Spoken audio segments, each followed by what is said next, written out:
Which ancient culture was way more fked up than most people know? Feudal China was super into burying people alive. Qin Shi Huang, the first emperor responsible for the unification of China, upon his death, had 70,000 concubines, servants, and workers forcibly interred alongside him. The terracotta army was constructed only because murdering all the soldiers as well wasn't an option. If one traveled to ancient Rome, some 5,000 crucified rotting corpses would guide you the way. The Incas, I'm Peruvian, and the national myth here is that the Inca Empire was paradise on earth until the evil Spaniards showed up. The Inca Empire raped and killed its way through South America. The conquered only had two choices: be assimilated into the empire or be razed to the ground, Genghis Khan style. Sparta. People in general remember them as just being these badass super soldiers, but don't know how Spartan society was built on draconic slavery and institutional pedophilia. Not necessarily ancient, but the Iroquois. They had many rituals of torture for prisoners of war, including ripping out fingernails, cutting off fingers, followed by forcing them to run the gauntlet, and then if they survived they would be scalped and burned alive. The real correct answer though is that every group of human beings was by our current moral standards absolutely brutal. Nothing the Iroquois did here was unique or particularly worse than many other groups. I just haven't seen anyone mention them in this thread yet, so I figured I would. I was recently stunned by the amount of atrocities the Japanese Empire has done. Mutilation of babies, forcing kids to rape their mothers, putting mothers into chambers with boiling grounds to test them if they would put their kids on the ground so that they don't get their feet scorched by stepping on their bodies, carrying baby corpses on, to mention carving a hole in the belly of pregnant women to rip fetuses cold-blooded and then murdering the fetus while the mother is screaming. There are literally no words in any dictionary to describe what they did. Most ancient cultures were way more cruel than people know or imagine. Just capital punishment is a great example. It's not that you did something bad and we will kill you. Oh no, it's you did something wrong and we will torture you in unspeakable ways. Death is not the goal here, it's just a byproduct. History is the worst. A lot of Pacific cultures practiced cannibalism. Some still do in Papua New Guinea. But Maori here in New Zealand did in some tribes as well. So the worst insult you can use in the Maori language, pokokohua, means to boil your head. Harking back to when people were boiled and eaten. Spartan society was fueled entirely by slavery. Massive slave population, actual citizen force pretty small and useless at anything but soldiery. According to Aristotle, the Spartans knew full well the slaves could snap and revolt at any time, and they outnumbered the masters so hugely they could possibly win. So the Spartans had a policy of keeping their slaves constantly in fear. They even had a public holiday where they massacred slaves just to break their wills. It's not particularly ancient and the actions aren't as fucked up as many of what is listed here, but I find absolutely insane that East India Company, a private company, ended up accidentally colonizing India. The idea that a company that exported tea would end up with a standing army is some real SCI-if dystopian shit. 10 million Africans died under the reign of King Leopold II of Belgium. Absolute horrific brutality. He belongs in the same category as Hitler, Stalin, and Pol Pot. Sorry, not very ancient, but his name doesn't come up in these discussions enough.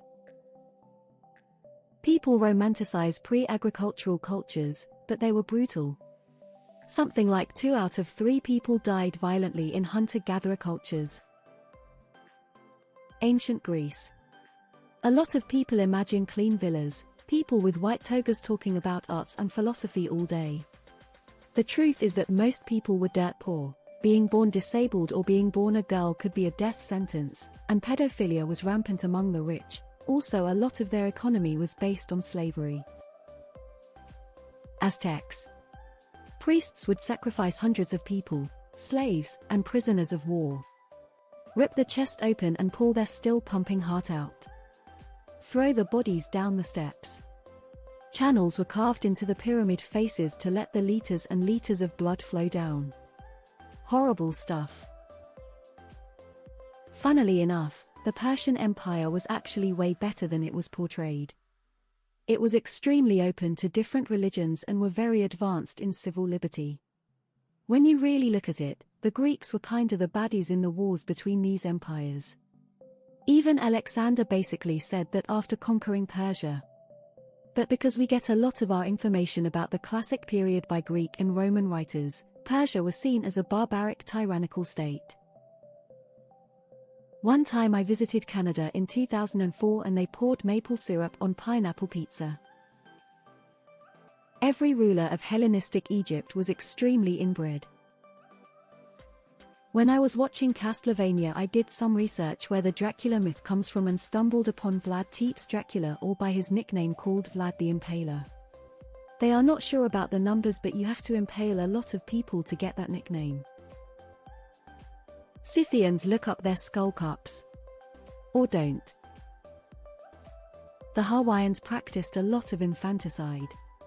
Unwanted or sickly babies would be chucked off a cliff straight into the ocean. They were also big fans of incest. Lots of sister fucking going in the Hawaiian Islands. Which actually might account for some of those deformed babies. The Habsburg dynasty in Spain used to breed with their own family to keep the bloodline pure. It ended with reign of Charles II, who was so inbred that he had black testicles and several developmental disorders. He was unable to have any kids, which led to the end of the Habsburgs in Spain. Today I learned from another post that Koreans had the longest unbroken chain of slavery of any society in history, spanning 1,500 years. I'll give you a modern one: the Himba tribe. Reddit just loves to romanticize the Himba, whose men will famously offer their wives to honored guests for the night. Married guests can literally swap wives with their hosts. It's not hospitality, it's rape. Himba women have no say in who they marry, it's arranged by their parents. The girls are married off when they hit puberty, which means girls as young as 10 can be married.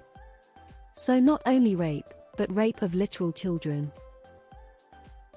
Carthaginians were apparently quite fond of burning their toddlers for shits and giggles, aka religious reasons. Kinda counterproductive, ain't it, though it might be all Roman propaganda for all we know. All of them. People romanticize an ideal of what they think an ancient culture is like. Aztecs were pretty messed up, but Babylonia? They left behind whole walls of sculpture depicting how many hundreds of thousands they killed for sport. I'm pretty sure it was worse when Neanderthals walked amongst us, but no written record. All of them. We're genuinely a fucked up species. All this brutal fucked up shit I'm reading in these comments. Did people back then just not feel pain the same way we do, or what? Pedophilia was common in ancient Greece. Pederasty, a sexual relationship between a grown man and a pubescent or adolescent boy, was most common among the ancient Greeks. The older man would typically be the one who would pursue the relationship with a young boy, ideally in his teens. These relationships often involved a lot more than just sex. They were seen as a civic duty and a form of mentorship. We like to think before the slave trade these parts of Africa were all peaceful and great, but really they were already enslaving each other, and many larger kingdoms like the Zulu and Dahomey were oppressing the smaller one. When we learned about Chinese food binding in school, I was horrified. I still am, when I think about it. This thread is a competition for which ancient culture is the most vile. I would say that there is no standard on how to measure these atrocities, but I hope we all learn a lesson here. Modern life isn't that bad, is it? We all get stuck in our heads and worry about money, status, lovers, etc., but the reality is that life could be so much worse, and we need to enjoy what